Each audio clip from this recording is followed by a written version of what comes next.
Kalau sekarang adab bermajlis kan. Adab bermajlis kalau sekarang. Kalau yang bulan lalu hakikat kebajikan dan dosa. Hakikat kebajikan dan dosa. Yang bulan lalu.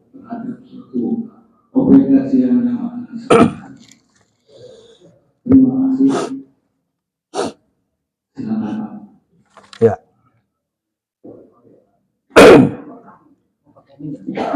Boleh.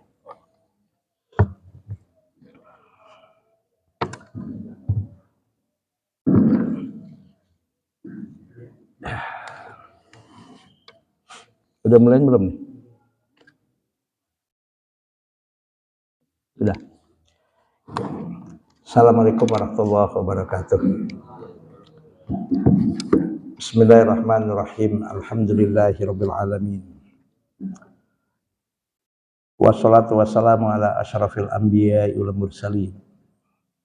Sayyidina wa habibina wa maulana Muhammadin wa ala alihi wa sahbihi ajmain.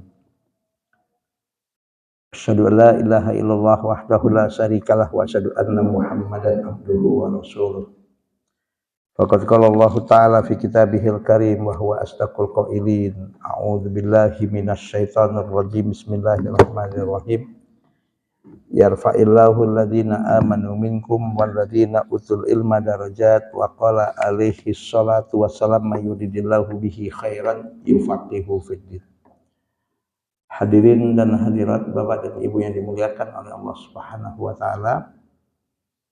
Kita punya waktu yang sangat terbatas, maka langsung saja kita mulai taklim ini pertama kali dengan membaca Bismillahirrahmanirrahim. Selanjutnya mari kita membacakan suratul Fatihah.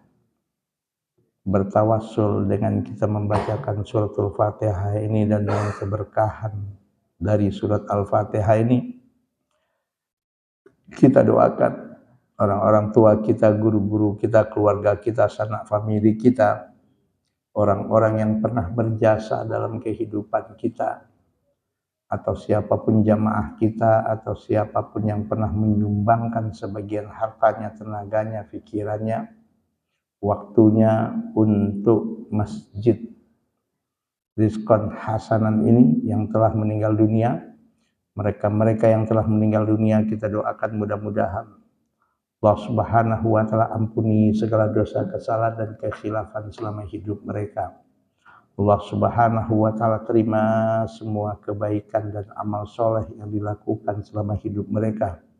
Allah Subhanahu wa taala mudah-mudahan lapangkan dalam kubur mereka masing-masing dan insyaallah dimasukkan ke dalam surganya. Dan selanjutnya dengan berkah dan tawassul dengan surat Fatihah ini, mari sama-sama kita berdoa. Kalau ada di antara kita, orang tua kita, guru-guru kita, anak-anak kita, keturunan kita, atau kita sendiri, dan siapapun jamaah kita, dan siapapun yang pernah berjasa dalam kehidupan kita, atau siapapun yang pernah menyumbangkan sebagian harta, tenaga, pikirannya untuk Masjid Rizqan Hasanan ini, yang diuji oleh Allah dengan berbagai macam penyakit, baik penyakit lahir maupun penyakit batin. Kita berharap ya Allah angkat dan sembuhkan penyakit yang diderita, yang diuji oleh Allah dengan berbagai macam kesulitan hidup. Ya Allah, berikan solusi dan jalan keluar yang terbaik, yang mulia menurut Engkau ya Allah.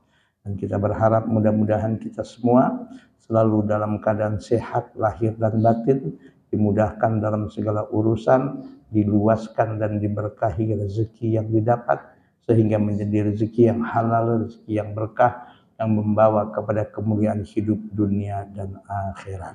Anak-anak kita, keturunan kita, mudah-mudahan menjadi anak-anak yang soleh dan solehah, yang taat beribadah kepada Allah, yang berguna bagi agama nusa dan bangsa, yang berbakti kepada kedua orang tua mereka, dan kita diberikan kemampuan dan kekuatan di dalam mendidik mereka semua. Ala hadhihi niyyah wa ala kulli niyatin sholihah. Al-Fatihah. A'udzu billahi minasyaitonir rajim. Bismillahirrahmanirrahim. Alhamdulillahirabbil alamin arrahmanir rahim maliki yaumiddin iyyaka na'budu wa iyyaka nasta'in ihdinas siratal mustaqim siratal ladzina an'amta 'alaihim ghairil maghdubi 'alaihim waladdallin amin. Hadirin yang dimuliakan oleh Allah, hari ini kita akan membahas satu tema, yaitu bagaimana kita beradab atau beretika, khususnya di dalam bermajlis dengan teman kita, dengan saudara kita, dengan tetangga kita. Dan subhanallah, hadis ini adalah satu bukti, satu dasar, dan satu landasan yang jelas bahwa Islam itu juga bukan hanya memperhatikan masalah ibadah-ibadah yang bersifat murni ritual saja. Segala aspek kehidupan umat Rasulullah Muhammad sallallahu alaihi wasallam, dari bangun tidur sampai tidur, bahkan tidurnya pun bahkan sampai menghembuskan nafasnya yang terakhir, itu ada etikanya dan ada aturannya dan ada petunjuk-petunjuk dari Rasul Muhammad sallallahu alaihi wasallam. Nah, kalau kita berbicara tentang syariat, ya, salah satu ruh hukum Islam itu adalah, syariat Islam itu adalah, kalau dalam bahasa kitanya adalah tindakan preventif. Sedini mungkin kalau ada sesuatu atau sesuatu tindakan, satu sikap apapun bentuknya, jika diyakini atau ada kemungkinan besar akan melahirkan dan menimbulkan dampak-dampak negatif yang tidak diinginkan, itu sedini mungkin harus diantisipasi. Nah, ini salah satu ruh. Makanya itu ruh hukum syar'i itu salah satunya seperti ini. Dan ini salah satu bukti, dan hadis yang akan kita bahas ini salah satu bukti bahwa syariat Islam itu memang adalah syariat yang mengatur segala aspek kehidupan. Ya, makanya itu subhanallah, beruntung dan berbahagialah kita menjadi umat Rasul Muhammad sallallahu alaihi wasallam. Bismillahirrahmanirrahim. An Ibnu Mas'ud radhiyallahu anhu qala, ya, dari sahabat Rasulullah Muhammad sallallahu alaihi wasallam yang bernama Abdullah bin Mas'ud radhiyallahu anhu, beliau berkata. Apa kata Abdullah bin Mas'ud radhiyallahu anhu? Qala Rasulullah sallallahu alaihi wasallam, telah bersabda Rasulullah sallallahu alaihi wasallam. Nah, ini hadisnya, ya. Idza kuntum salasatan fala yatanajasnani dunal akhari hatta takhtalitu bin nas min ajli anna dzalika yuhzinuhu. Hadisun sahihun rawahul Bukhari wa Muslim wal lafzu li Muslim. Mari kita baca dulu hadisnya, Pak, ya. Bismillahirrahmanirrahim. An Ibnu Mas'udin radhiyallahu anhu qala, qala Rasulullah sallallahu alaihi wasallam, idza kuntum salasatan fala yatanajasnani dunal akhari hatta takhtalitu bin nasi min ajli anna dzalika yuhzinuhu. Bismillahirrahmanirrahim. An Ibnu Mas'udin, dari seorang sahabat Rasulullah yang bernama Ibnu Mas'ud atau Abdullah bin Mas'ud radhiyallahu anhu, beliau berkata, telah bersabda Rasulullah sallallahu alaihi wasallam, "Idza kuntum salasatan, jika kalian wahai umatku," kata Rasulullah, "sedang bertigaan." Sedang bertigaan di satu majlis atau di mana, atau mungkin di perjalanan, apalagi di dalam satu majlis, tidak ada orang lain kecuali hanya baru bertiga orang itu. Subhanallah. Maka kata Rasul Muhammad SAW, "Fala yatanajasnani dunal akhar." Maka janganlah dua orang di antara yang bertiga itu berbisik-bisik tanpa satunya yang lain diajak. Artinya ketika Anda sedang di satu majlis, ketika Anda dalam satu perjalanan, di manalah Anda hanya ada bertiga. Artinya hanya ada 3 orang di tempat itu.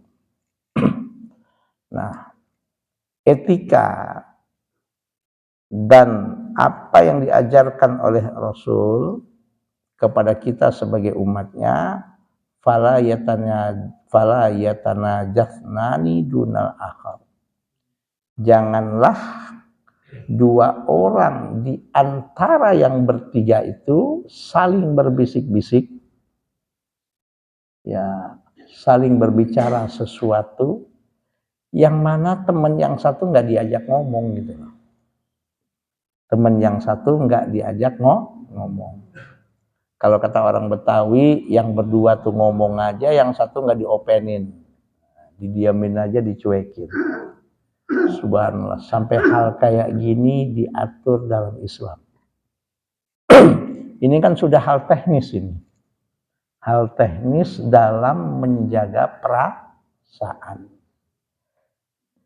Kenapa kata Rasulullah hal itu tidak boleh dilakukan? Nah, nanti akan kita bahas. Hatta takhtalitu binnas, kecuali kalau sudah ya ada orang lain bergabung di tempat itu. Nah, kayak sekarang nih udah banyak nih. Kalau masih kita bertiga aja, jangan yang dua aja ngomong, yang lain dibiarin aja melongo. Yang lain dibiarin aja. Maaf ini kalau ngomong bahasa kampungnya kan kadang-kadang ya kayak kambing conge gitu. Dibiarin yang lain. Emang bahasa kampung ini kadang-kadang kasar tapi enak didengar ya, resep ke dalam kampung. Ya kan, ya, dia bertiga, yang dua ngomong aja, yang satu dibiarin kayak kambing conge, kayak nggak denger apa yang ngomongin. Ya Allah, itulah bahasa gampangnya Pak ya, bahasa simpelnya. Yang model begini nih jangan dilakuin kata Rasul. Ya Allah. Kecuali kalau di majelis itu, di tempat itu sudah datang orang lain, bahkan sudah nggak bertiga lagi. Nah, terserahlah, karena yang satu itu udah punya teman untuk dia bisa bicara. Karena yang satu itu udah bisa, dia nggak kayak kambing conge lagi. Ya kan, sudah ada temannya untuk diajak bicara. Kenapa hal itu tidak boleh dilakukan? Nah, ini Rasul nih sampai kayak gini.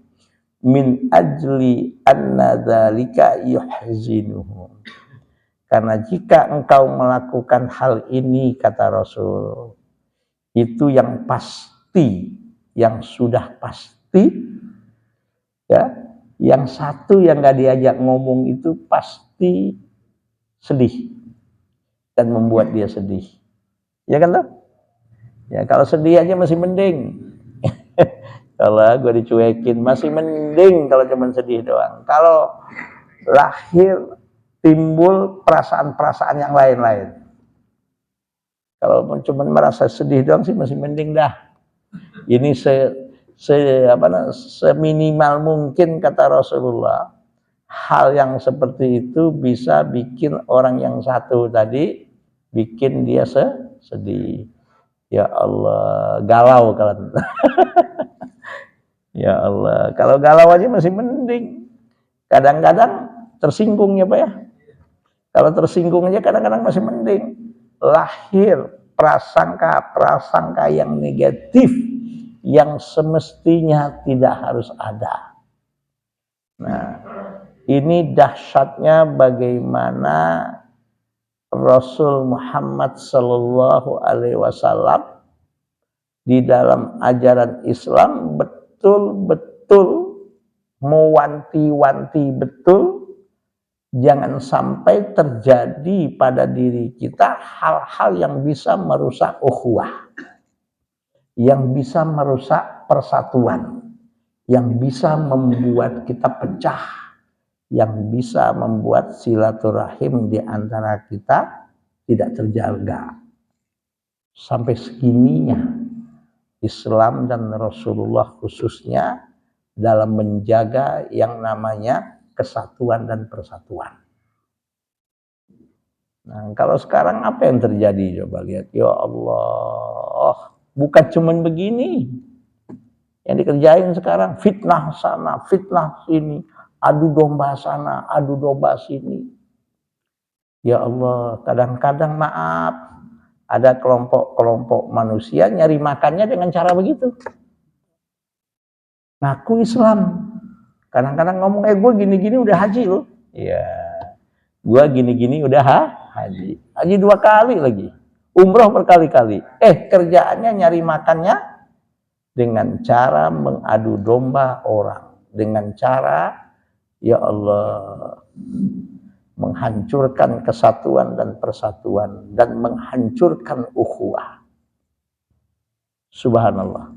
Jadi dari hadis ini jelas, ya, dari hadis ini jelas bahwa Islam itu tidak hanya memperhatikan ibadah murni ritual.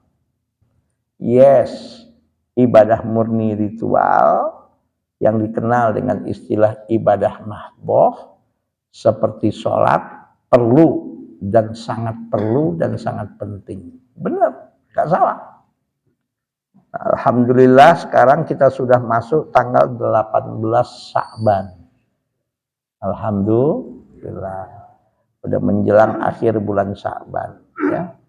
Insya Allah tidak lama lagi kalau berdasarkan hisab hakiki, hitungan ilmu falaknya, ya, insya Allah hari Kamis tanggal 23 Maret 2023 ini insya Allah kita sudah masuk puasa hari pertama.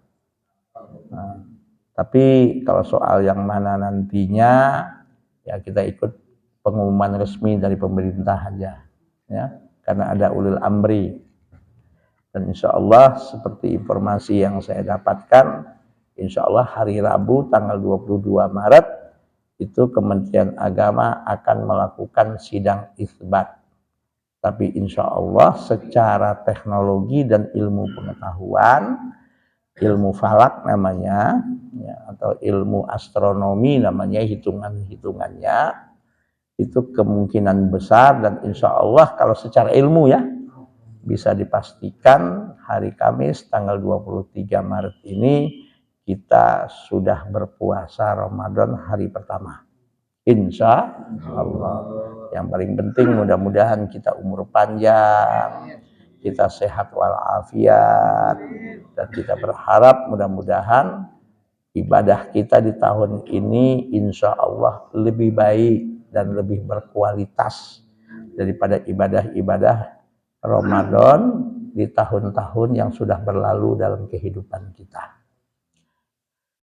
Nah, hadirin yang dimuliakan oleh Allah, di tangan saya ini ada kitab ya. Ya, ini Taudihul Ahkam min Bulughil Maram, Syarah Bulughul Maram yang ditulis oleh seorang ulama yang bernama Abdullah bin Abdurrahman Al-Bassam. Ya. Oh ya, hadis yang kita bahas ini hadis sahih yang diriwayatkan oleh Al-Imam Al-Bukhari dan Imam Muslim. Ya, kalau kita ingin cari di dalam kitab hadis sahih Muslim, sahih Bukhari, hadis ini nomor 6290. Kalau dalam kitab hadis sahih Muslim, hadis ini tertulis dalam hadis yang ke 2183. Artinya secara sanad multi level pengriwayatan hadis ini sampai ke kita, insya Allah bisa dipertanggungjawabkan kesahihan dan kebenaran hadis ini dan tidak perlu kita ragukan. Ya, ini hadis sahih dan insya Allah kalau dalam kajian ilmu hadis, kalau hadis sudah masuk ke dalam hadis sahih Bukhari, apalagi masuk lagi ke dalam hadis sahih Muslim, itu salah satu sumber hukum dan dasar hukum yang otentik, valid dan bisa dipertanggungjawabkan kebenarannya. Usikum wa nafsi wa iyaya bitaqwallah. Nah, dalam kitab Taudihul Ahkam ini dikatakan begini. Ya, hal-hal penting dari hadis. Ya, ini secara simpelnya aja Pak ya. Saya bacakan nggak kenapa ya. Bismillahirrahmanirrahim. Hal-hal penting dari hadis. Agama Islam memerintahkan umatnya untuk senantiasa menjaga perasaan saudaranya dan melarang mereka dari hal-hal yang dapat membuatnya sedih dan memancing prasangka buruk dari saudaranya itu. Maka di antara ajaran-ajaran itu, bila mana dalam satu majelis terdapat 3 orang, tidak dibenarkan jika 2 orang di antara mereka saling berbisik-bisik tanpa mengikutkan saudaranya tersebut ya dalam pembicaraan. 3 orang dalam satu majelis, 2 orang ngomong aja bahkan berbisik-bisik, yang satu tanpa diajak bicara. Nah, yang demikian ini disebabkan karena hal itu akan menjadikan perasaan saudaranya yang tidak diajak bicara tadi terluka. Dan ia pun akan merasa bahwa dirinya tidak berhak atau tidak pantas untuk ikut dalam pembicaraan mereka. Sebagaimana hal ini pun akan menyebabkan ia merasa sendiri dan merasa terasing. Ya. Dan bukan cuma sekedar itu, ya. Secara naluri Pak, secara sunatullah, kita ini manusia makhluk sosial, gak bisa sendiri hidup, gak bisa. Siapa manusia yang bisa hidup sendiri? Walaupun maaf banyak hartanya, walaupun maaf ya terkenal, pinter, cerdas, ilmunya banyak. Siapa orang yang bisa hidup sendiri? Saya, contoh pribadi saya lah, atau contoh pribadi kita, dan mungkin saya rasa tidak sedikit yang seperti saya, Pak. Saya dari lahir sampai sekarang usia saya 59 tahun. Ya, kebetulan alhamdulillah saya lahir di Tanah Abang di Jakarta, Pak. Ya, di Tanah Abang. Itu dari saya lahir sampai saat ini, belak-belakan aja nih Pak, apa adanya aja dah ini ya. Saya nggak pernah nanam padi 1 batang pun nggak pernah. Nggak pernah. Saya nggak pernah nanam padi ke sawah 1 batang pun saya nggak pernah. Ini yang saya rasakan. Ya, satu memang bapak saya bukan petani, ibu saya bukan petani, dan juga nggak punya sawah. Ya maklum dah orang Tanah Abang. Ya kan, ini yang saya rasakan. Ini yang saya rasakan. Tapi alhamdulillah Pak, berkah yang Allah berikan dan Karena banyaknya para petani-petani, beras apa yang nggak pernah saya makan? Beras ketan pernah, ya Pak ya? Yang sudah jadi ketan, tinggal makan. Yang namanya padi, Pak, yang dari beras Cianjur, oh pernah saya makan, Pak. Jangankan beras Cianjur, itu beras nasi biryani, ya, yang untuk nasi kebuli, oh doyan banget saya tuh, Pak. Beras merah pun sudah, bahkan beras hitam pun pernah saya makan. Ya Allah, baik yang berbentuk lontong, Pak, pernah makan lontong, Pak? Baik yang berbentuk ketupat, berbentuk apa lagi? Ya Allah, nasi goreng, macam-macam tuh bentuk nasi. Subhanallah, kalau saya pikir-pikir, Pak, saya nggak ngerti itu. Sudah berapa karung itu beras saya makan, Pak, yang sudah jadi nasi. Padahal saya satu batang berpadi pun saya nggak pernah nanam. Karena apa, Pak? Karena jasanya para petani. Karena jasanya siapa? Karena jasanya supir truk yang bawa tuh beras ke pasar induk. Di pasar induk diecer lagi ke agen. Agen dibeli oleh warung, warung kita beli. Ya Allah, itu beras tahu-tahu udah ada di dalam rumah. Alhamdulillah. Itulah manusia, tidak bisa hidup sendiri. Kalau Bapak tanya juga sama saya, sudah berapa ekor ikan kembung dan ikan bandeng saya makan? Lagi-lagi, saya nggak tahu udah berapa banyak tuh ikan. Ikan kembung, ikan bandeng, ikan tuna, ikan apa lagi, Pak? Ikan teri apalagi, bukan saya tanya ada berapa ekor. Ikan tongkol, ya Pak ya, ikan gabus, ya kecuali ikan paus aja kalian enggak. Ayo, pernahkah kita berpikir, Pak, kenapa tuh ikan bisa sampai di rumah kita? Pernahkah kita berpikir kenapa beras itu bisa sampai ke rumah kita? Pernahkah kita berpikir bagaimana sayur kangkung, sayur toge, sayur terong, cabai yang macam-macam tuh, cabai rawit, cabai merah, cabai hijau, apalagi ya Pak ya, itu bisa ada di depan kita. Subhanallah, semua adalah hasil kita bersosialisasi, kita saling membutuhkan, kita saling memerlukan, dan kita tidak akan bisa hidup sendiri. Jangankan masih hidup, udah mati pun, udah mati pun masih butuh orang lain. Apa ada orang mati datang ke kuburan sendiri, gali kuburan sendiri? Ada? Ada. Udah mati pun kita masih butuh orang. Ya Allah, udah mati pun kita masih butuh orang. Itu ngapain? Ngerawat jenazah kita, memandikan jenazah kita, menyolatkan jenazah kita, mengantarkan jenazah kita dimasukkan ke liang lahat. Ditinggal di kuburan sendirian dah. Ya Allah, nggak ada teman. Ditinggal di mana? Di kuburan.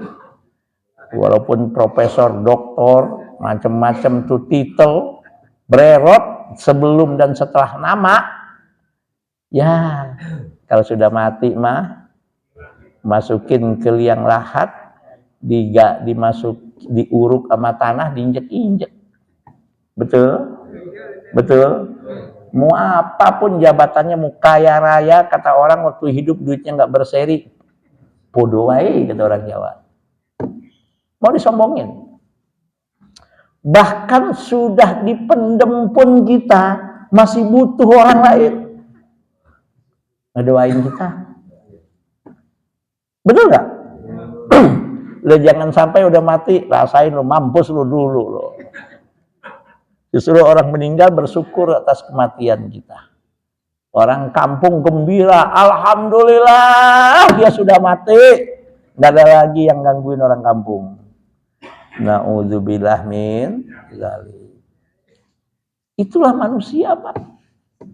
Siapa kita ini? Mau belagu, mau sombong? Ya, nggak tahu diri. Pernah kita bahas di sini, Pak. Kurang banyak apa hartanya seorang yang bernama Qarun yang dijelaskan dalam Al-Quran. Kurang banyak apa hartanya? Mungkin boleh jadi, Pak. Sampai saat ini nggak ada orang, dan mungkin bila jadi secara kualitas dan kuantitas hartanya dan nilai hartanya, boleh jadi tidak ada orang melebihi Qarun itu. Sampai-sampai coba lihat, ya, Bapak ingin bikin sumur, gali sumur di Bojonggede, digalilah 15 meter. Pas 15 meter nemu kotak, pas dibuka, waduh, ada harta, emas, gelang, macam-macam lah. Ya Allah, heboh sedunia, harta si Qarun katanya. Harta apa, Pak? Harta Qarun. Padahal kasusnya Qarun itu di mana? Di Mesir zaman Nabi Musa. Nggak ada hubungannya dengan Bojonggede. Kok bisa dibilang harta di bawah tanah yang ada di Bojonggede pun dibilang harta Qarun? Ya, itu sebagai, bukan cuma di Indonesia orang istilahkan harta Qarun itu, dimanapun. Kenapa? Saking berlimpah dan banyaknya hartanya Qarun. Tapi ujung-ujungnya Qarun hanya tinggal cerita. Qarun hanya tinggal sejarah yang semestinya jadi pelajaran kehidupan bagi kita. Bahwa sehebat dan sebanyak berlimpah bagaimanapun harta seorang manusia yang bernama Qarun, ujung-ujungnya berakhir dan bahkan matinya Qarun dalam keadaan hina dina, ditenggelamkan oleh Allah dengan korun-korunnya dan harta-hartanya. Bahkan orang-orang kesetianya, pengawal-pengawalnya ditenggelamkan oleh Allah ke perut bumi dengan cara terjadi satu gempa yang dahsyat yang langsung menelan harta-harta Qarun. Orang-orang setianya dan Qarunnya tenggelam di perut bumi. Itulah harta, mau nyombong. Ya, maaf, banyak bagaimanapun duit di bank. Ya Allah, yang makan paling satu piring, ya baru banyak penyakit. Benar nggak? Ini kagak boleh, itu kagak boleh. Saya pernah diundang orang, Pak, nggak perlu saya sebutlah di mana dan siapa orangnya. Ustadz, bagi datang ke rumah ya. Nah, saya mah jujur, saya mah ini aja, apa namanya? Ya biasanya datang, Pak. Udah makan siang di rumah katanya. Diajak saya. Ya, diajak, pada waktunya saya datang, pas saya di situ, Pak, saya lihat. Makanan sedap-sedap semua ini. Mantap ini. Ini bukan hoax, Pak, ini yang saya alami, Pak. Pada waktunya makanlah saya enak, dia ngeliatin saya aja begini. Lah, Pak Haji kok nggak ikut, saya bilang. Enggak, saya ngelihat Pak Ustadz makannya udah kenyang. Lah kenapa, Pak? Saya nggak boleh makan ini, nggak boleh makan itu. Lah kenapa kok Bapak? Enggak, saya cuma ingin ngelihat orang makan enak kayak apa, kata. Ya Allah, ya Allah, saya udah nggak boleh makan ini, Pak Ustadz. Saya punya penyakit ini. Saya nggak boleh makan ini, Pak Ustadz. Sudah penyakit ini. Ya Allah, apa enaknya itu. Duit ada untuk beli. Ya Allah, sementara nggak boleh makan.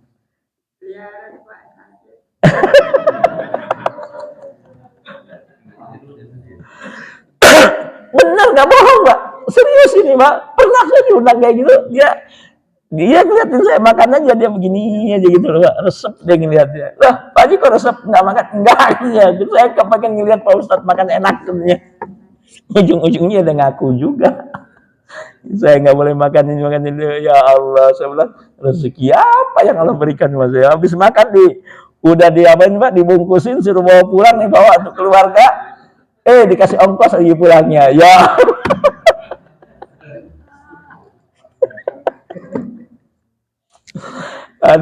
Pernah juga. Ya, pernah juga saya diajak makan di satu rumah makan Pak yang bebas itu, makan apa aja. Dari pagi mau sampai malam di situ, asal jangan keluar silahkan. Ya Allah, dari siang sampai malam silahkan di situ. Yang penting nggak boleh keluar dan nggak boleh bawa pulang ke makanan. Pernah serius ya. Kita makan tempat enak tuh sekali-sekali. Jadi aja buffet itu makanan yang apa ya, makanan apa aja ada. Ya kalau pengalaman begitu sih alhamdulillah lah Pak ya. Betul serius. Giliran pas makan dia bingung lihat saya Pak. Saya cari sambal, saya cari tahu, saya cari terong rebus. Ya Allah. Ikan pepes cuman gitu. Lah, kok makan cuman begini? Ya Pak, saya ngelihatnya udah makanan yang macam-macam nggak biasa saya bilang. Ya Allah, apa dia bilang? Ya Allah, nyesel saya ngajakannya. Udah deh kalau begini ajak ke warung Padang aja udah cukup dah. Nah itulah dunia, Pak. Kalau kata orang Jawa itu wang sinawang ya, Pak ya. Wang sinawang.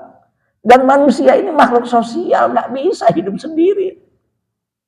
Nggak bisa hidup sendiri. Kita butuh petani, kita butuh nelayan, kita butuh tukang. Lah saya pernah ini ngalamin pribadi ini Pak. Ini bagi saya selalu saya jadikan pelajaran hidup. Ya, dinding rumah saya copot Pak, ini hanya apa nih? Plesterannya itu copot. Kebetulan di rumah masih ada sisa pasir, ada sisa semen. Ya, saya aduk aja di ember. Ada sendok semen ada. Ya Allah. Saya tepok sendiri Pak, tek lah. Kok gak nempel? Jatuh. Saya gini lagi, tek. Jatuh lagi. Saya bilang, waduh, saya bilang gini. Akhirnya kebetulan tukang lewat. Pak, tolong saya sebentar deh Pak. Ada apa Pak Ustadz? Lah ini, kok saya nempel-nempel gak bisa-bisa. Ketawa dia. Ya udah dah, bukan jurusannya dikerjain gitu. Bukan jurusannya dikerjain. Ya Allah, enak aja Pak dia tuh, tek selesai. Udah gitu ini rapi. Ya Allah, saya 15 menit begini, copot lagi, begini copot. Ya Allah, itulah hidup. Gak ada manusia bisa hidup sendiri. Kita saling membutuhkan, Pak. Kita butuh kepada petani, kita butuh kepada nelayan, kita butuh kepada apapun profesi. Maaf, jangan dianggap hina orang yang mempunyai profesi, misalnya tukang buang sampah. Oh, itu pekerjaan mulia, Pak. Masih ingat tahun 1997, seingat saya. Itu pernah Bantar Gebang yang di Bekasi itu ditutup. Gak boleh buang sampah orang Jakarta. Ya Allah. Waktu itu saya masih tinggal di Pasar Minggu, seingat saya. Saya pergi ke Pasar Minggu, di mana-mana belatung. Di mana-mana belatung. Bertebaran di mana-mana belatung. Ya Allah. Kenapa? Sampah nggak dibuang sampai seminggu lebih. Di mana-mana jalan itu belatung gitu itu kalau di pasar itu. Subhanallah. Betapa mulianya dan betapa banyaknya jasa si tukang sampah yang kerjaan dan profesinya membuang sampah. Coba kalau nggak ada mereka, Pak, belatung di mana-mana, penyakit di mana-mana, wabah di mana-mana itu, Pak. Subhanallah, itulah manusia. manusia adalah makhluk sosial. Maka kita nggak boleh merasa hebat. Kita nggak boleh merasa paling pintar.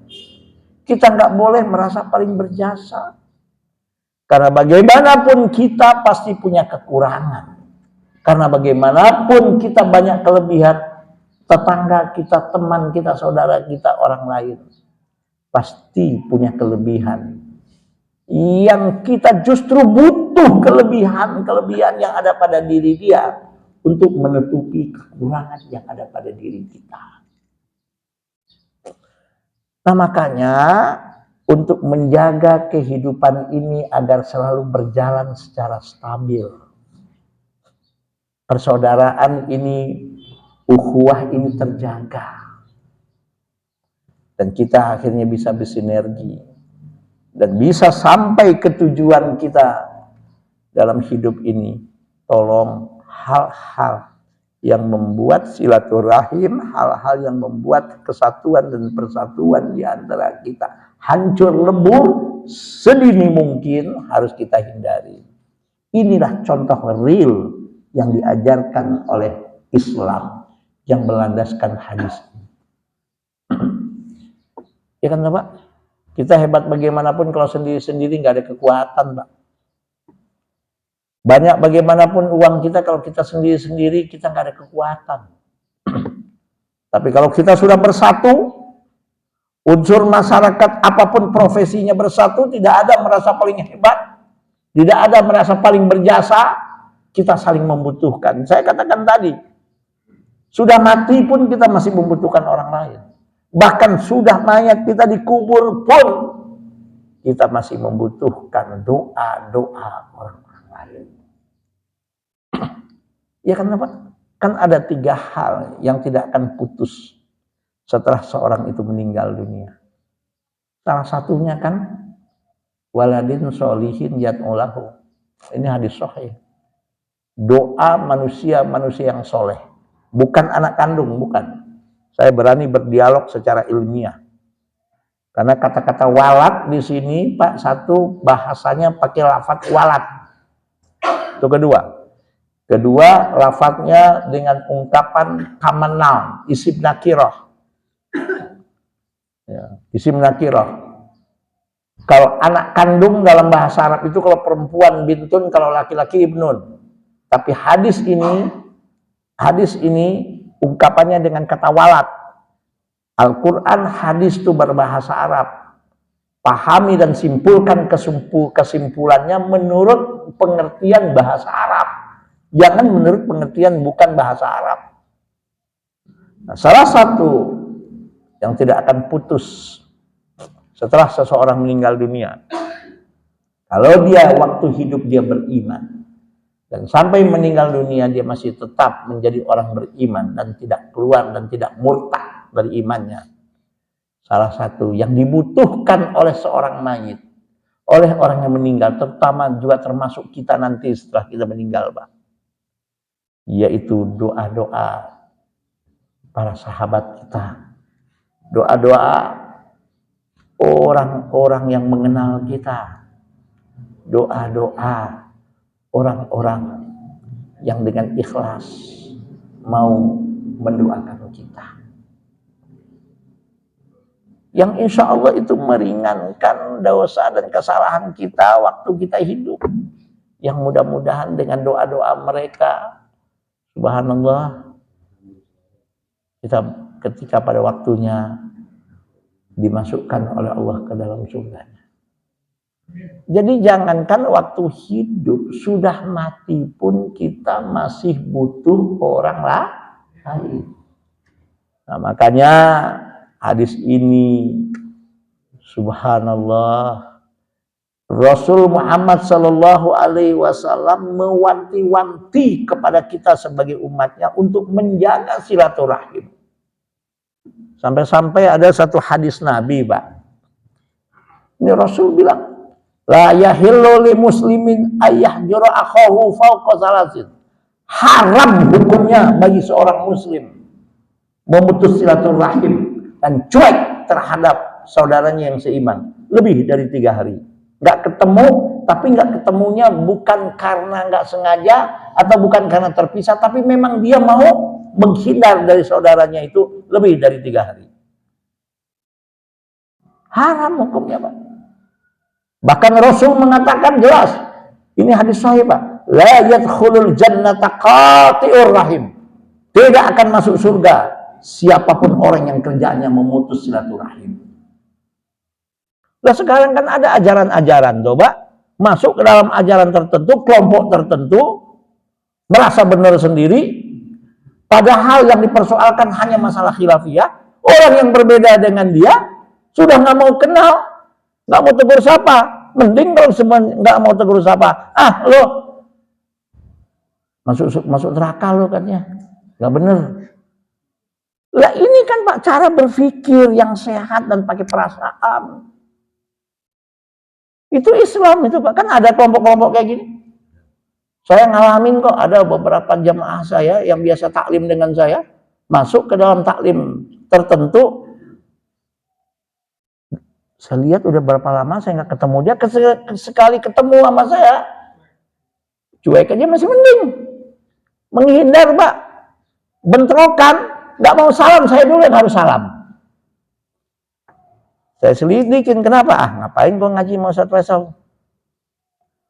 Orang nggak jelas kan ya. Yang diajarin yang bid'ah mulu katanya. Astagfirullahalazim, ya Allah. Padahal silaturahim itu Pak, sesuatu kalau diputus, Rasul mengatakan la yadkhulul jannata qati'un. Nggak bakal masuk surga orang yang memutus tali silaturahim. Ya kita gampang banget, cuman perbedaan masalah khilafiyah, perbedaan hal yang bukan prinsip. Kadang-kadang sudah saling menjatuhkan, kadang-kadang sudah saling menfitnah, kadang-kadang sudah tidak mau kenal. Kan ada tuh beberapa kelompok sekarang di masyarakat kita, Pak. Masjid di depan rumah dia. Di depan rumah dia. Karena yang ngajar ustadz bukan kelompoknya, 10 tahun gak ada pernah datang dia. Rumahnya di Bogor, pengajian di Bekasi. Karena ustadz yang ngajar di Bekasi itu kelompok dia, dijabanin tuh Pak. Betul? Tapi alhamdulillah bukan masyarakat sini. Alhamdulillah. Masyarakat di ujung Berung sana.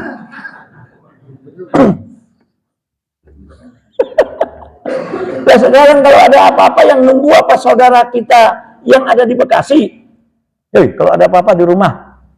Hei, siapa yang nunggu, yang nolong duluan? Hah? Ya Allah. Pakai akal sehat dan hati nurani. Islam itu rahmatan lil alamin. Jangankan sesama muslim, dengan orang yang jelas-jelas disebut istilah dalam bahasa fikih kafir. Kafir itu kan ada 4. Ada kafir namanya kafir zimmi, ada kafir mu'ahad, ada kafir musta'man, ada kafir harbi. 3 orang kafir ini, kafir zimmi, kafir musta'man, kafir mu'ahad, haram untuk kita sakiti. Dan perbedaan akidah, perbedaan iman, keyakinan bukan alasan kita boleh menyakiti orang kafir yang 3 macam ini. Lah ini kiblatnya sama, kitab sucinya sama, iya nggak? Nabinya sama, Ramadan sama-sama puasa. Ya. Tapi alhamdulillah bukan bukan masyarakat sini. Masyarakat mana Pak? Di ujung Berung. Di Bandung. Emang ujung Berung Bandung? Waduh maaf ya Pak.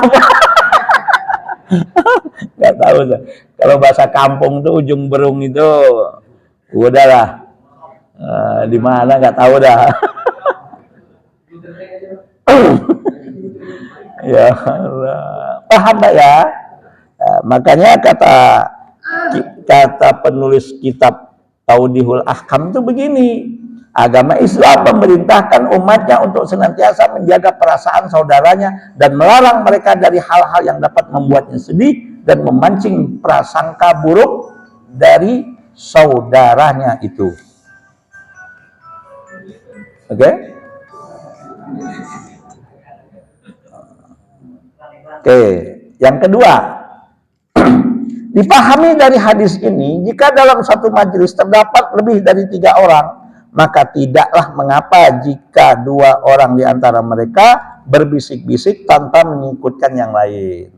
Dan merupakan adab-adab dalam bermajelis, yaitu hendaklah orang-orang yang berada di dalam majelis itu berlaku supel, lagi ramah, dan tidak kaku.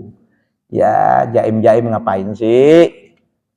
Saya masih ingat waktu saya di pesantren dulu, ketika mau tamat itu, santri semua dinasihati oleh Pak Kiai. Saya alumni Pondok Pesantren Darul Rahman. Kiainya namanya Profesor Kiai Sukrat Makmun. Yang sampai sekarang masih ada, alhamdulillah usia beliau 83 tahun. Yang insya Allah Allah panjangkan dan sehatkan beliau. Itu selalu, Pak. Saya tamat pesantren itu tahun 1984, ya Pak ya. Sudah 39 tahun yang lalu saya tamat pesantren. Dan alhamdulillah sampai saat ini, Pak, saya masih ngabdi, masih ngajar di pesantren itu 1 hari. Tempatnya sekarang pindah ke Jagakarsa. Saya masih ngajar di situ, Pak. Karena rasa takzim dan hormat saya dan ingin saya selalu menjaga silaturahim dengan ustadz, dengan guru kiai saya. Terus terang aja, beliau selalu memberikan nasihat, bahkan selalu kepada anak-anak yang mau tamat itu dinasihatin begini, anak-anakku sekalian, janganlah kalian minta-minta dihormati dan minta-minta dihargai. Orang yang minta-minta dihormati, orang yang minta-minta dihargai adalah orang yang tidak terhormat. Ya, orang-orang yang minta-minta dihormati, yang minta-minta dihargai adalah orang-orang dan manusia-manusia yang tidak terhormat. Kalau begitu, bagaimana caranya untuk kita dihargai oleh orang lain? Bagaimana caranya kita untuk dihormati oleh orang lain? Enggak susah, kata beliau. Kalau Anda ingin dihargai dan dihormati oleh orang banyak, hormati dulu orang lain dan hargai dulu orang lain dan orang banyak itu. Yakinlah, dengan Anda menghargai dan menghormati orang lain pun insya Allah akan menghargai dan menghormati Anda. Jangan berharap orang lain akan menghargai Anda kalau Anda tidak menghargai mereka. Kalau Anda menghargai orang lain, berarti sebetulnya Anda menghargai diri Anda sendiri. Kalau Anda tidak menghargai orang lain, berarti Anda tidak menghargai diri Anda sendiri. Jangan menjadi manusia yang minta-minta untuk dihormati. Orang yang minta-minta untuk dihormati adalah orang yang tidak terhormat dan tidak berharga. Wibawa itu jangan dicari-cari, itu dari Allah. Itu anugerah dari Allah. Yakinlah, dengan engkau menjalankan perintah agama, dengan engkau disiplin, engkau akan punya wibawa. Dan Allah akan memberikan apa yang namanya wibawa. Wibawa gak bisa dicari-cari. Nah, kita kan sekarang banyak jaim, Mbak. Ya Allah. Tahu jaim, Mbak? Apa jaim? Padahal coba Islam mengajarkan kita silaturahim. Sampai kayak gini, coba lihat. Jika engkau berada dalam satu majelis, sedang bertiga, tolong jaga perasaan saudara yang lain. Jangan cuma yang 2 ini ngomong aja, yang 1 nggak diajak. Begitu Islam. Subhanallah, mengantisipasi sedini mungkin. Melakukan tindakan preventif, apapun hal yang bisa membuat silaturahim hancur, silaturahim pecah, itu diantisipasi oleh Rasul Muhammad Sallallahu Alaihi Wasallam.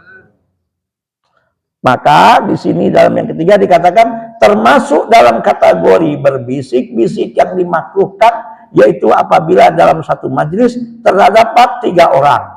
Namun 2 orang diantaranya saling bercakap-cakap dengan menggunakan bahasa yang tidak dipahami oleh orang ketiga. Maaf, misalnya nih, ada orang Jawa 2 orang, 1 orang Sunda. Yang Jawa ngomong aja, yang Sunda nggak diajak ngomong. Atau sebaliknya, Yang Sunda 2 orang, yang Jawa 1 orang. Yang Sunda ngomong dari bahasa Sunda, yang Jawa dia biarin. Atau ada orang Minang sama orang Palembang. Yang Palembang 2 orang, yang Minang 1 orang. Yang Palembang ngomong aja bahasa Palembang, yang Minang gak diajak ngomong. Merdeka. Bersyukurlah kita dalam Sumpah Pemuda sebagai bangsa Indonesia harus bangga menjadi bangsa Indonesia. Ya kan dong? Berbangsa satu, bangsa Indonesia. Bertanah air satu, tanah air Indonesia. Berbahasa satu, bahasa Indonesia. Inilah kekuatan Indonesia. Indonesia NKRI harga mati. Wah. Hebat loh bangsa kita ini loh Pak. Ini aplikasi dari hadis ini nih. Ya kan? Ayo, saya pernah baca buku sosiologi Pak. Ya. Saya baca, subhanallah. Di Indonesia ini ternyata Pak, nggak kurang 600 lebih dialek bahasa. Ya sehingga ya ini lelucon Pak ya. Ini leluconnya ya, terjadi apa enggak saya nggak tahu dah. Antara orang Jawa, antara orang Sunda sama orang Betawi ya Pak ya. Berdua. Ya kan? Ini orang Sunda meleng masuk lubang, kebetulan alhamdulillah lubangnya lubang kering Pak, tapi dalam. Ya Allah, masuk lubang, wah Allah kecebur.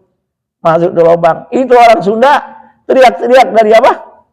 Dari dalam. Taraje katanya. Padahal itu orang Sunda minta tangga kan, taraje kan? Mau ditolong sama orang Betawi, lah dia ngomong taraje. Kata orang Betawi sombong banget nih orang Sunda.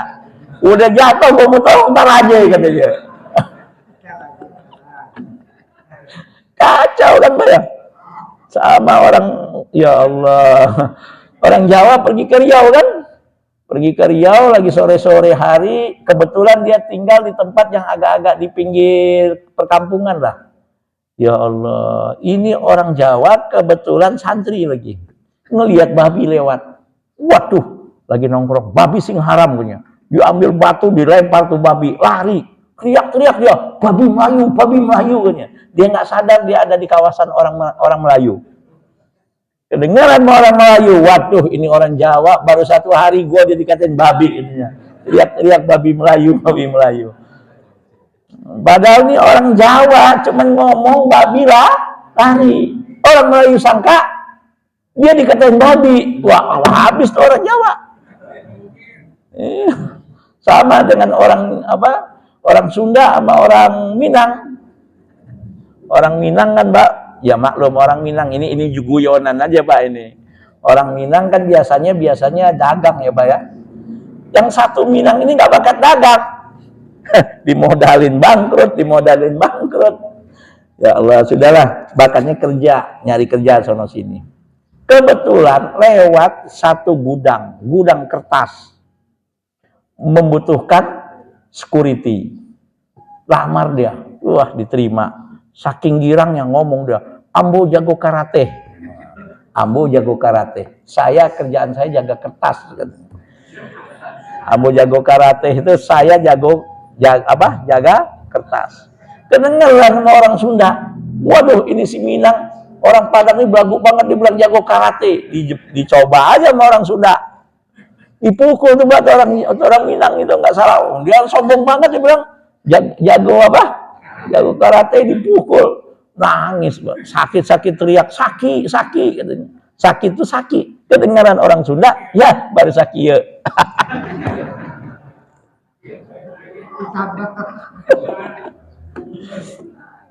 Ya sudahlah Pak ya. Ini ya. Nah inilah pendiri bangsa kita Pak. Yang disebut dengan Bhinneka Tunggal Ika. Berbeda bahasa tetap bahasa Indonesia. Ya Allah, ini hadis ini yang jelas ini. Mentang-mentang yang 2 orang Jawa, yang 1 Sunda. Yang Jawa ngomong Jawa aja semedok-medoknya. Yang 1 nggak diajak ngomong. Tersinggung nggak? Tersinggung. Subhanallah. Inilah Islam, Pak. Sampai sejauh ini, sedetail ini, dalam Islam diatur bahwa subhanallah. Jangan dilihat hal yang kayak gininya, dampaknya. Coba lihat yang namanya perasaan itu betul-betul harus saling menjaga. Kenapa? Karena kita manusia adalah makhluk sosial. Kita nggak bisa hidup sendiri. Kita saling membutuhkan, kita saling memerlukan, dan kita tidak bisa hidup sendiri. Jangankan waktu hidup, sudah mati pun kita masih butuh orang mengurus dan mengantar mayat kita ke kuburan. Udah mati pun, udah dipendem pun di makam, kita masih tetap butuh doa saudara-saudara kita, doa tetangga kita, doa orang-orang yang selama ini yang bersama dengan kita, yang merasakan manfaat dan kebaikan selama kita berada, selama kita hidup. Maka jadilah, kalau istilah orang tua kita dulu, Pak, ya, ada satu ungkapan bahasa Arab, innamal mar'u hadisun ba'dahu fakun hadisan hasanan liman wa'a. Sesungguhnya manusia siapapun dia akan menjadi buah bibir bagi orang yang setelahnya. Maka jadilah Anda buah bibir yang baik bagi orang setelah Anda. Harimau mati meninggalkan belang, gajah mati meninggalkan gading, manusia mati meninggalkan nama. Jadilah kita manusia, ketika kita lahir di permukaan bumi ini, kita menangis. Dan kata dokter, bayi menangis berarti bayi itu sehat. Dan orang di sekitar kita bergembira dan tertawa menyambut kehadiran kita di dunia ini, walaupun ketika kita lahir kita dalam keadaan menangis. Dan ketika kita meninggalkan dunia ini, jadilah yang terbalik. Ketika kita meninggal, kita gembira, disambut oleh para malaikat, yang mana kematian adalah awal di mana kita akan masuk ke dalam surganya Allah. Tapi orang yang ketika tinggalkan merasa kehilangan dan menangis karena begitu banyak jasa kebaikan yang kita perbuat, yang dirasakan oleh orang-orang yang mengenal kita, yang ada di sekitar kita.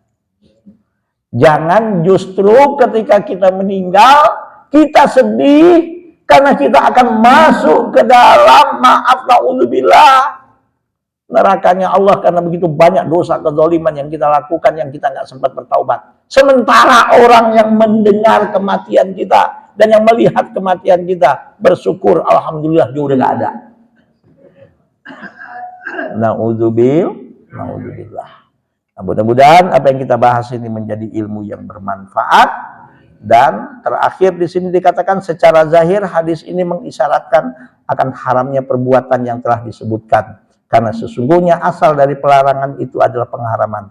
Tetapi apabila pelarangan ini tidak sampai pada derajat pengharaman, maka serendah-rendahnya keadaannya adalah makruh dengan kemakruhan yang sangat. Subhanallah. Sebelum kita tutup ada pertanyaan, silahkan. Ya, enggak. Ya. Ya. Saya tadi nama malaikat-malaikat di dalam Al-Quran tidak ada. Mungkin didapatkan dari hadis, tapi saya nah, pertanyaan saya adalah begini, kenapa nama malaikat itu namanya nama laki-laki? Misalnya kenapa bukan Mikaela tapi Mikail, bukan Jibrila tapi Jibril.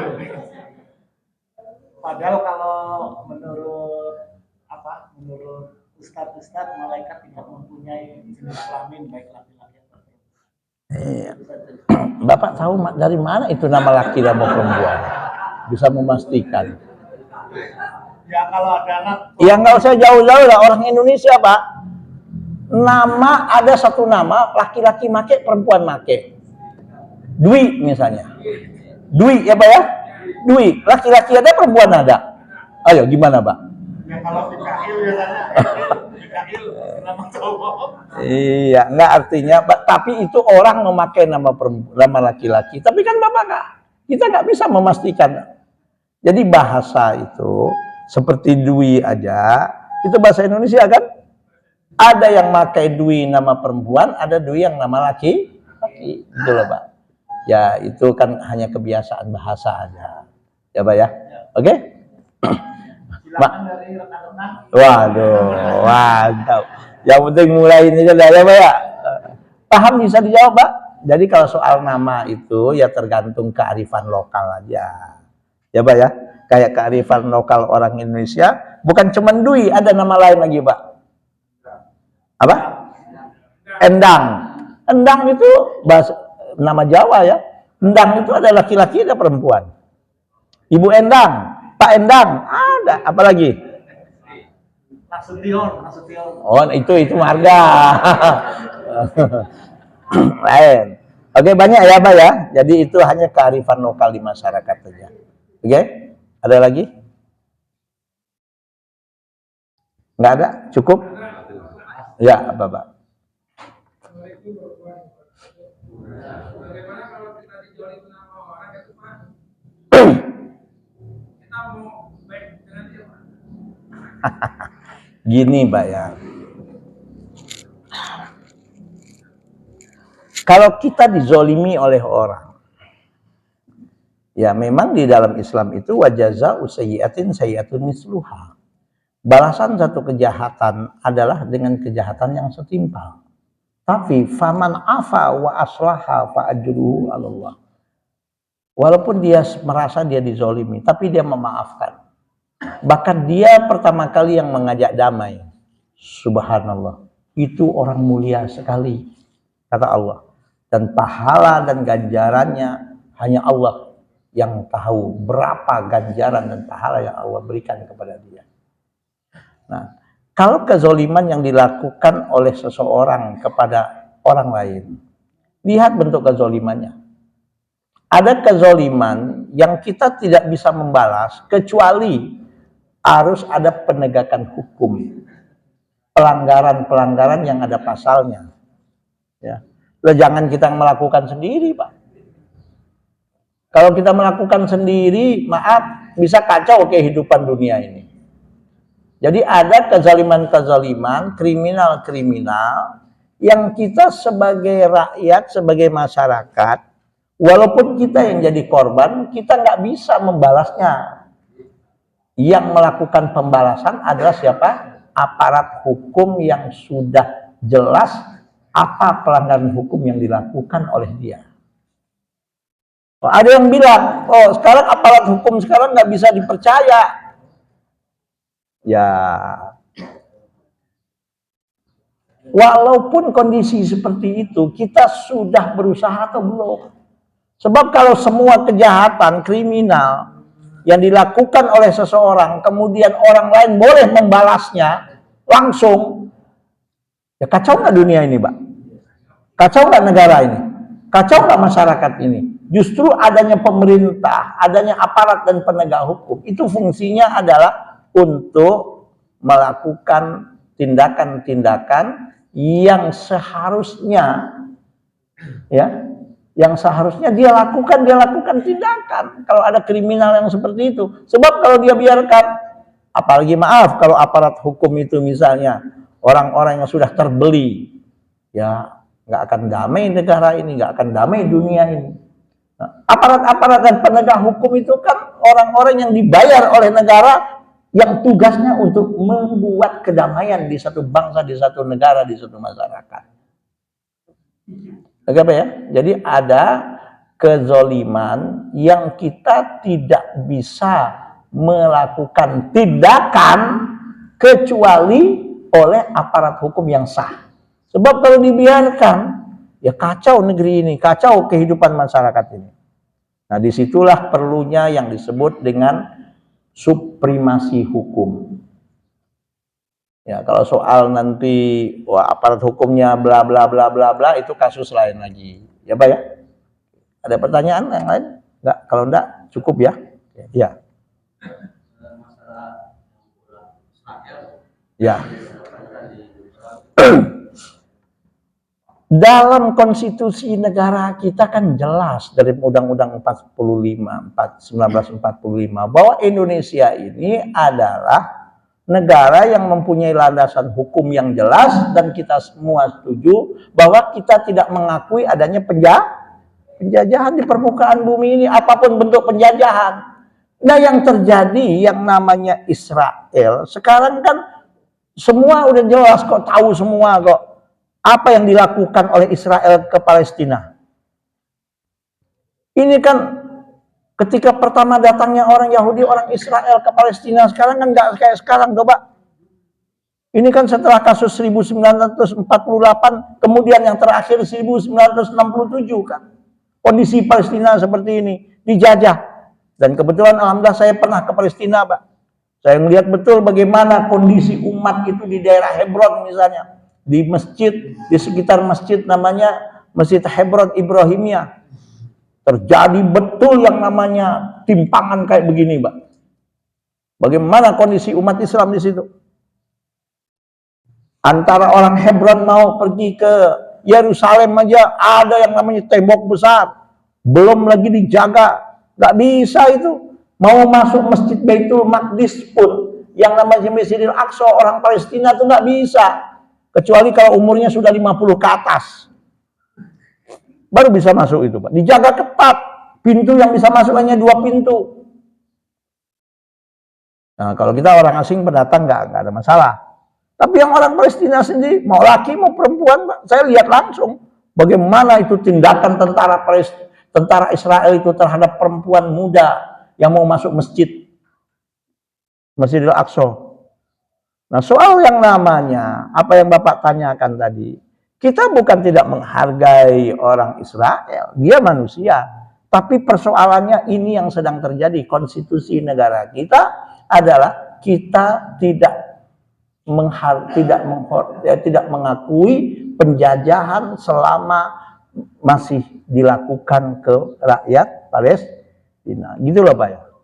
Dan hanya itu yang kita bisa lakukan sebagai bangsa.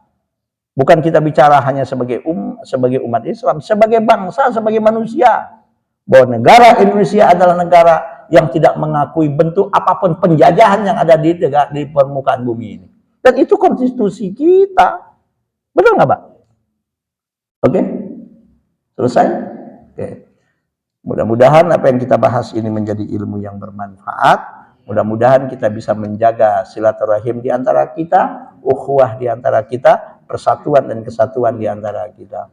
Saya nggak bosan-bosannya, alhamdulillah, Pondok Pesantren Nurul Ilmi, insya Allah dalam bulan ini ada 2 orang santri dari Nurul Ilmi dapat beasiswa di Universitas Al-Asmariyah Al-Islamiyah di Libya. Alhamdulillah, 2 orang alumni, dan alhamdulillah saya cari Google-nya, di informasinya ternyata Universitas Asmariyah di Libya ini termasuk salah satu universitas ternama di negara Libya.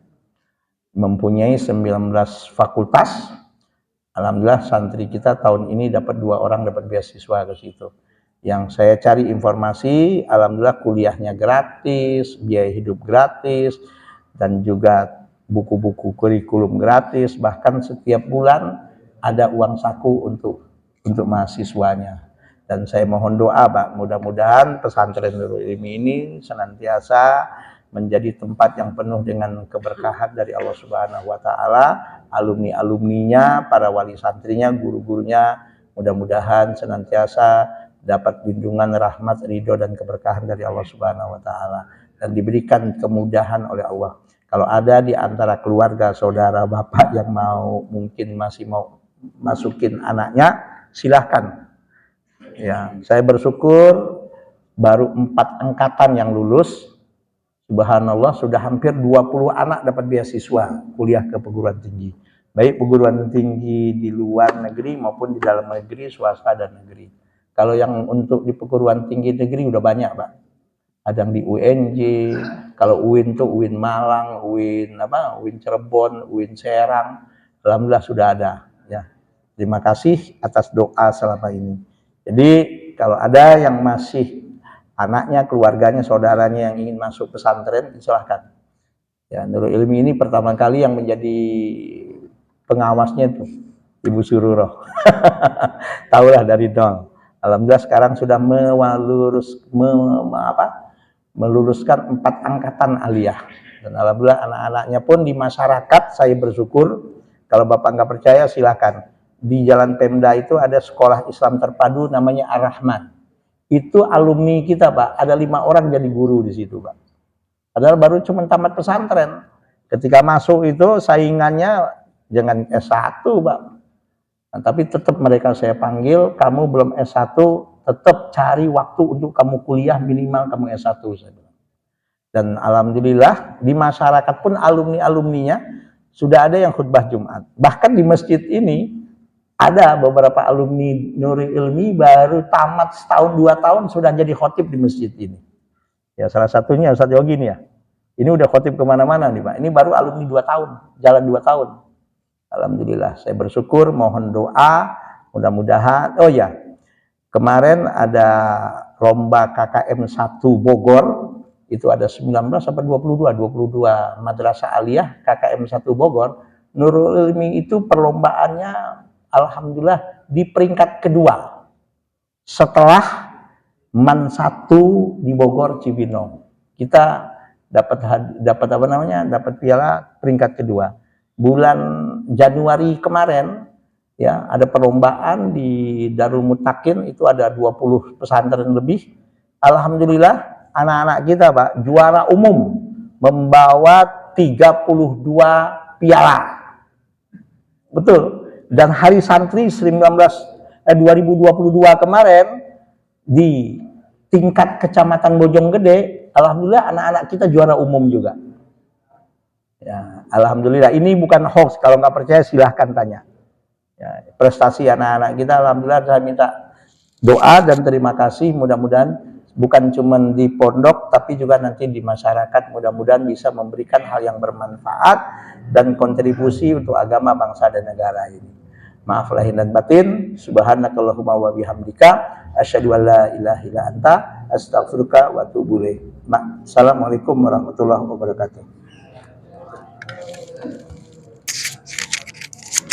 Terima kasih kepada